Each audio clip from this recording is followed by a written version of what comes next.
Welcome to Guide Guru. We hope this video helps. You already have credentials and the host IP. Now begin. Open your remote desktop client and pick the profile for the machine you want. Once done, check the client's display settings panel and enable scaling or custom resolution fields. Make sure to set an initial resolution that the host supports, for example 1920 x 1080, because mismatches cause blurry text.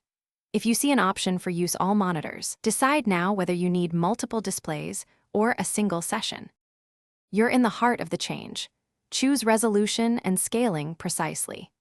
If the client allows custom values, enter the exact pixel size, such as 1280 x 720 or 1920 x 1080.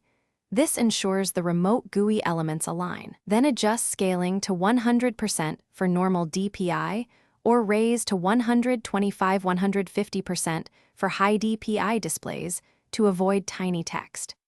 Make sure you're finishing up. Save your changes and reconnect so settings take effect.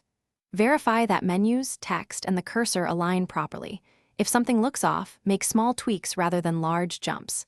If the image is blurry, try disabling client-side scaling or update the host display driver. These fixes often resolve interpolation artifacts. Finally, test in windowed and full screen modes, and if multi-monitor behavior is unstable, switch to a single monitor session until you confirm a stable configuration.